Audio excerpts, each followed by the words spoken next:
Welcome children. Today first of all I am dealing with the topic polygon law of vector addition. So already we know about triangle law of vector addition, triangle law of vector addition and parallelogram law of vector addition. Parallelogram law of vector addition, and they are useful to add two vectors. So in order to add two vectors we can use which one? Either we can use triangle law or we can use which one? Parallelogram law of vector addition. Suppose if we want to add more than two vectors, we have to use which one? Polygon law of vector addition. So if a number of vectors are represented in magnitude and direction by the sides of an open polygon. Suppose we have so many vectors. So more than two vectors are there. So if so many vectors are there, and if these vectors are represented in magnitude and direction by the sides of an open polygon taken in same order, then the resultant of all these vectors is given by the closing side of this polygon taken in reverse order or opposite order. So here we have, for example, we have four vectors: vector A, vector B, vector C and vector D.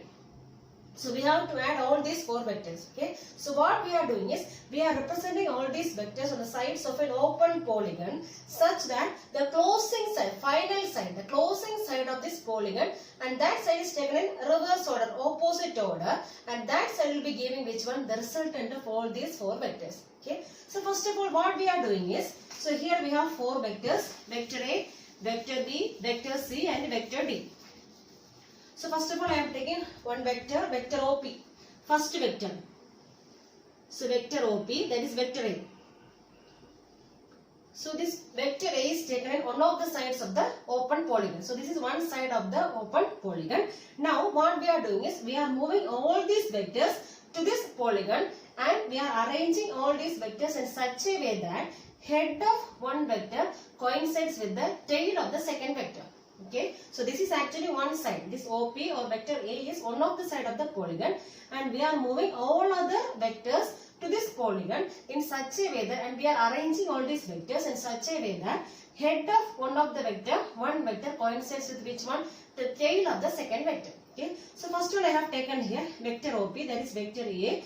It represents one of the side of the polygon. Okay, next I am taking this vector. Okay, and how we are arranging this vector? This head of vector A coincides with the tail of vector B. So I am representing this vector here.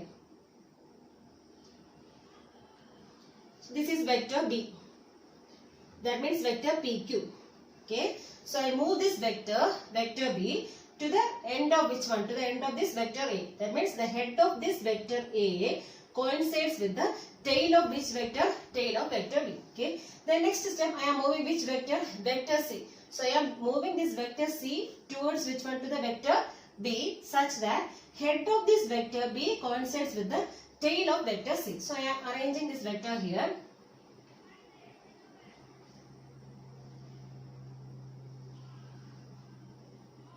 So this is vector C. So I have taken vector C here such that the tail of vector C coincides with which one? Head of vector B. Okay. Now I am taking which vector? Vector D. So fourth vector. So I am bringing this fourth vector near to vector C such that head of vector C coincides with which one? Tail of vector D. So I am arranging the next vector here. This is another vector. Which one? Vector D. And this one vector OP, then PQ, QR and RS. Okay, so I have taken all these vectors on the sides of a polygon and we are arranging in such a way that head of one vector coincides with the tail of the next vector. Okay, then this is the side of all these vectors are representing the sides of a polygon. Then the closing side. So finally we have one closing side here. Then the closing side, this vector, and this closing side is taken in which order? In opposite order. That means, so here we are representing vector like this. That is, head of this vector coincide with the head of vector which one? Vector D. And similarly tail of vector, this resultant vector is coinciding with which one? Tail of vector A. So this vector represents which one? The resultant of all these vectors. That means vector R. This is taken as vector R. So this vector R is equivalent to which one? Vector A plus vector B plus vector C plus vector D. So when we are adding all these vectors, and this addition vector is represented by the closing side of the polygon, and this closing side is taken in reverse order, opposite order. That means head and head is coinciding here, and here tail and tail is coinciding. Okay. So if a number of vectors are represented in magnitude and direction by the sides of a polygon taken in same order. Same order means head is connected to which one? Tail. Okay. In same order we are taking all these vectors. Then the closing side of the polygon taken in reverse order will represent which one? The resultant of all these vectors. So this side represents, that means side which one? OS. So its OS represents which one? The resultant vector. The resultant vector. So this resultant vector is represented by the closing side of the polygon taken in opposite order. That means head and head is coinciding, tail and tail is coinciding. Okay. And once again we can check whether it is correct or not. So here we have one vector, vector A. Okay. And here we have another one vector, vector B. So when there are two vectors, we can use which one? Triangle law. Okay. And here it is connected head to tail. That means head to tail method. Which one is that method? Triangle law. So when we are adding these two vectors, so what will be the third side? So we will be connecting these two. So when we are connecting this O and Q, and this will give the resultant of these two vectors, because this is the third side of the triangle taken in opposite order. So here head will come and here tail will come, and this will give the resultant of these two. Resultant means we are adding which one? Vector A and vector B. So this side will give which one? Vector A plus vector B. Okay. Then again we have here one vector, vector A plus B, and here we have another one vector, which one? Vector C. Okay. So this also head to tail method. So head is connected to tail of the second one. So here also we can apply which one now? Triangle law. So these two represents two sides of a triangle. This A plus B and vector C represents two sides of a triangle. Then the third side. So this is the third side taken in opposite order will give the resultant of these two. So resultant of these two means this is vector A plus B and this is vector C. What is the resultant? Vector A plus vector B plus C. Vector C. So this vector is now vector A plus vector B plus vector C. Now again we have this vector is vector A plus vector B plus vector C. This is connected to another one vector, vector D. So head to tail. So here head is coming, the tail of vector D is coming here. So here also we can apply same thing. Which one? This triangle law. Now this third side will give which one? The resultant of these two vectors. That means vector A plus vector B plus vector C plus vector D. That only we are getting the final resultant. Okay. So vector R equals vector A plus vector B plus vector C plus vector D. Okay. So like that, if so many vectors, more than 4 vectors comes also, we can use which one? This polygon law of vector addition. So if a number of vectors are represented in magnitude and direction by the sides of a polygon taken in same order. So how we are arranging all these vectors? Head to tail. The head of one vector is connected to the tail of the second vector. Then the closing side, the final side. Okay, the closing side, and that is taken in which order? In opposite order or reverse order will give the resultant of all these vectors. Okay, so here we have 4 vectors, vector A, vector B, vector C and vector D. Then what is the resultant? Vector A plus vector B plus vector C plus vector D. Next is equilibriant vector. So equilibriant vector is a single vector which balances 2 or more vectors acting on a body at the same time. Okay, so this is a single vector which balances 2 or more vectors acting on a body at the same time. Okay, and this equilibriant vector is always equal and opposite of which one? This resultant vector of these vectors. So consider we are taking 2 vectors. So 2 vectors acting on a body at the same time. Okay, so we have 2 vectors, vector A and vector B. So we have 2 vectors, vector A and vector B, acting on a body at the same time. Okay, and this equilibriant vector is represented as the single vector which balances these vectors. Okay, and this equilibriant vector is always equal and opposite of which one? This resultant vector. So first of all we have vectors vector A and vector B. So here the tail of one vector is connected to the tail of the next vector. That means we can add these vectors by using which formula, which law we can use here? Parallelogram law of vector addition. Okay, so here 2 vectors represents 2 sides of a parallelogram. Then this diagonal will give the resultant. So I am drawing the resultant like this. So this is the resultant of these 2 vectors. Okay, then how we can draw this equivalent vector now? So this equivalent vector is always equal and opposite of which one is resultant vector. So we can represent this equivalent vector like this. So this is called as the equivalent vector. Equivalent vector. So this equivalent vector is a single vector which balances two or more vectors acting on a body at the same time, and this vector is always equal and opposite of which one? This resultant vector. Okay, so it is acting in the opposite direction of the resultant vector. Okay, and this vector will be balancing these two vectors or two or more vectors. Now, what are the properties of vector addition? So, we already studied about vector addition. So, in order to add two vectors, we can use which one? Parallelogram law, or we can use triangle law. And in order to add more than two vectors, we can use polygon law of vector addition. Now, what are the properties of vector addition? Properties of vector addition. So, whenever we are adding two vectors, we will be getting another one vector. Okay, suppose we are adding two vectors, vector A and vector B.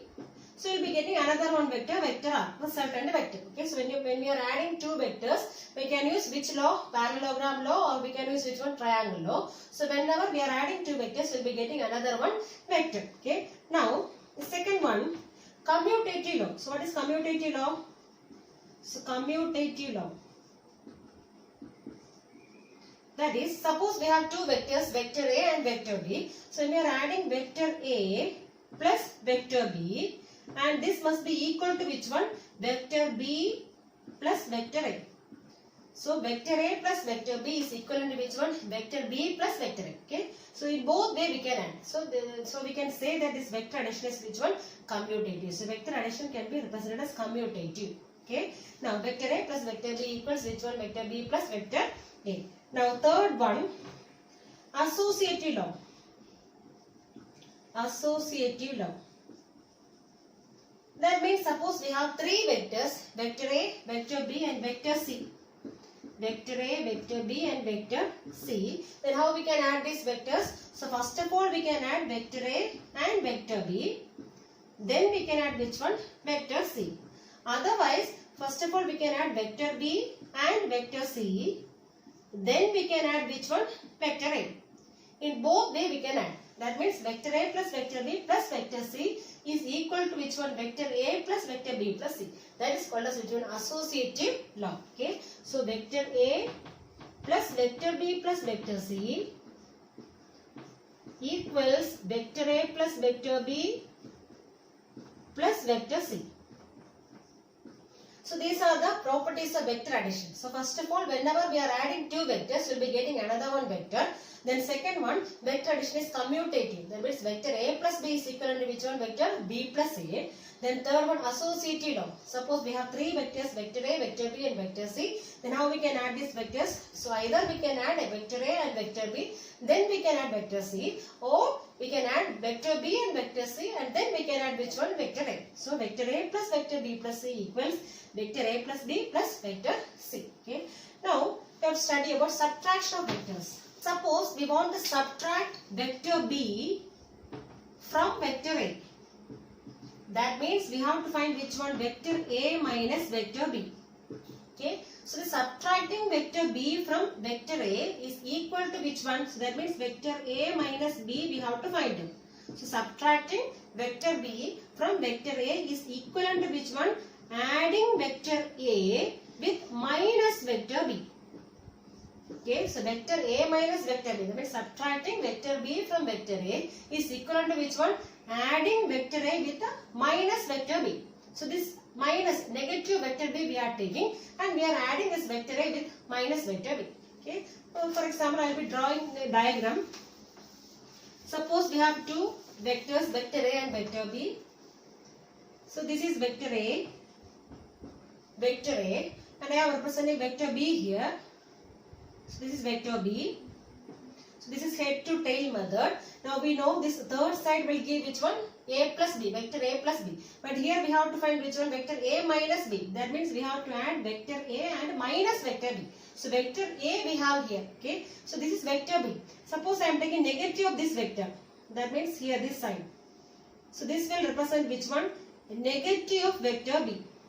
Okay, so I have taken negative vector b. Now what we can do? We can add this vector a and minus vector b. So here head of this vector a is near to the tail of minus vector b. Okay, so minus vector b. That means head to tail method. Now this third side taken in opposite order will give which one? Vector a plus minus vector b. So what is vector a plus minus vector b? That is equivalent to vector a minus b. Okay, so subtracting vector b from vector a means that is equivalent to which one? Adding vector a with the negative of vector b. Okay, so a plus minus vector b. By using triangle law itself, we can find out here. So here we have two vectors, vector a and vector b, and now we have taken which one? Negative vector b, and now we are adding this vector a with which one? Negative vector b. That will give which one? Vector a plus minus vector b, or we can write vector a minus vector b. So we got the resultant vector r. So this is the resultant vector. So vector r equals which one? Vector a minus vector b. So subtracting one vector from another one vector means what we are doing? We are simply adding one vector with a negative of another second vector. Resolution of vectors. The splitting of vectors into two or more components in different directions is called as resolution of vector. The process of splitting up of a vector into two or more components in different directions can be called as resolution of vectors. And when we split the vector, suppose the components are perpendicular to each other, then the components are called rectangular components of the vector. Rectangular components. So the splitting of a vector into two or more components can be called as which one? Resolution of vectors. And suppose when we are splitting a vector, if the components are mutually perpendicular, if they are perpendicular to each other, then the components are called as rectangular component of vectors. Rectangular component of vectors in a plane. Suppose in two dimension means we can say as rectangular component of vectors in a plane. So the process of splitting up of a vector into two or more components in different directions can be called as resolution of vectors. And when we are splitting a vector, so this if the components are perpendicular, mutually perpendicular, then the components can be called as which one? Rectangular components of vector in a plane. Okay. Suppose we are taking a vector A in a plane. Okay, that means xy plane. So we are taking a vector A in a plane, and we have to find the components of this vector A. Okay, so here this vector is in the plane xy plane. Okay, so first of all what we are doing is we are drawing a perpendicular from A. Suppose I am marking this point as R. This point I am marking as R, and from this R I am drawing a perpendicular to x-axis. So I am taking this point as R, yes. And similarly from R I am drawing another one perpendicular to y-axis, and this one I am taking as Q. Okay, so I have drawn a perpendicular from R to x-axis as well as to y-axis, and suppose this vector A makes an angle theta with which one? This x-axis. Okay, and what we have to do? We have to find the x component as well as which one?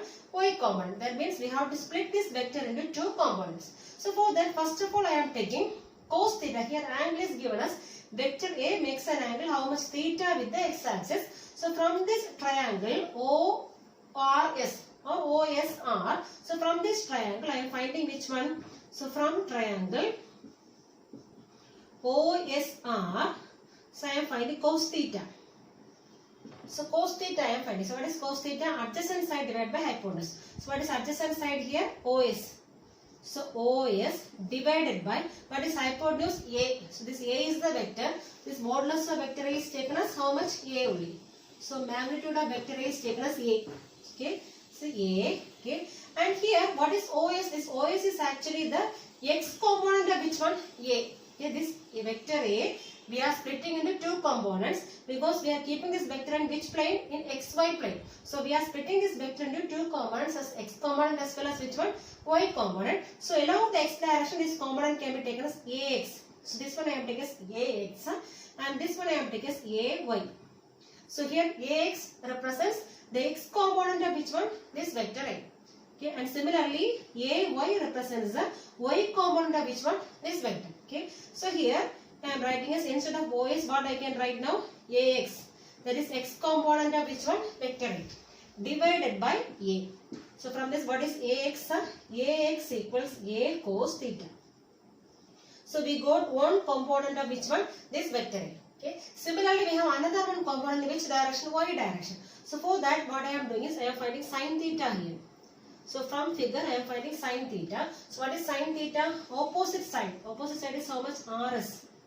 Opposite side divided by hypotenuse is how much? Only A. That is equivalent to, here RS is equivalent to which one? OQ. So OQ is how much? AY. That means this one also AY. Parallel sides only. So both are same. So this one is AX, means this part also will be AX. Parallel sides. Opposite sides are same only. So here I can write, instead of RS, what I can write now? AY divided by A. So from this, what is AY? So AY equals A sin theta. So now we got two components of which one? This vector A. So here vector A is in a plane. That means in xy plane. That means it should have how many components? It should have two components along x direction as well as along which direction? Y direction. So in x direction component is taken as which one? AX. In y direction I have taken the component as which one? AY. And from this triangle we found out which one? Cos theta as well as sin theta. And we found out values of which one? AX as well as AY. So now how will you write this vector A in vector form? So this vector A we can resolve into how many components? So vector A we can represent in two components. So one along which direction? X direction. What is x component here? AX. So AX into, so what is the unit vector along x direction? I cap. So I am writing as AX into I cap. So this will represent vector form. So AX into I cap plus, what is y direction vector? A component is AY. Okay. So AY into, what is the unit vector along y direction? J cap. So I can write as AY into J cap. So this is the representation of vector A in this plane. Okay. In terms of components. So here this vector A has how many components? Two components are there. Since this vector A is in a plane. So this is a plane only. So since this vector is in a plane, that means xy plane. Okay. So this vector A will be having how many components? Two components are there. AX and AY. So we can write this as AX into vector I. Vector I is the unit vector I is the vector along which direction? X direction. And this J cap indicates unit vector along which direction? Y direction. Okay. So we can write as AX into I cap plus AY into J cap. Okay. Suppose this vector is in space. That means in 3 dimension. So in 3 dimension, suppose this vector is in 3 dimension. Now how will you represent this vector A? So this vector A will be having how many components now? 3 components will be there. Okay. So we can write as vector A equals, so what are the 3 components? One along x direction, another one along y direction, and third one along z direction. So we can write as AX into I cap plus AY into J cap plus AZ into K cap. So what is K cap? It is a unit vector along which direction? Z direction. Okay. Now suppose I want to find the modulus of vector A. Okay, modulus of vector A. So how will you find modulus of vector A? Modulus means magnitude of vector A in terms of which one? Components of AX, in terms of AX and AY. So we have to find the magnitude of vector A in terms of AX and AY. Then how will you write? So modulus of vector A equals root of AX square plus AY square. So this magnitude of vector A or modulus of vector A is given as root of AX square plus AY square. So we can check this one. Suppose we are finding root of AX square plus AY square. So what is AX? So AX we got as A cos theta. So we can write as A cos theta the whole square. Plus what is AY? So AY means A sin theta. So we can write as A sin theta the whole square. So A cos theta the whole square plus A sin theta the whole square. That is equivalent to root of A cos theta whole square means A square cos square theta plus A sin theta whole square means A square sin square theta. That is equivalent to A square is common. So root of A square into remaining cos square theta plus sin square theta. So what is cos square theta plus sin square theta? Value is 1. Okay. So A square into 1. So root of A square. So you will be getting root of A square. That means how much? Only A. So this A is actually which one? The magnitude or modulus of vector A. So modulus of vector A means which one only? A. And that A, how we are finding out? It is equivalent to root of ax square plus ay square. Suppose if we have x component of vector as well as y component of a vector, then how will you find the magnitude of that vector? So root of ax square plus ay square. Okay. Similarly, suppose if you are finding from this triangle OSR, suppose I am finding tan theta. What you will get now? So we are finding tan theta here. So how will you find tan theta? Opposite side, that is RS, divided by adjacent side. What is adjacent side? OS. That means what is RS? RS is equivalent to AY. So AY divided by AX.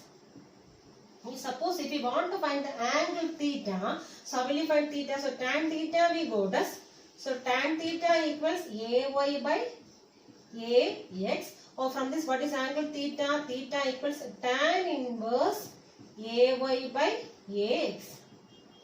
So this will give the angle made by the vector with x-axis. Okay. So if we want to resolve a vector into two components, so here this vector A is there in xy plane. So we are drawing perpendiculars to x direction as well as to the y direction. And this x component we are taking as ax and y component we are taking as which one?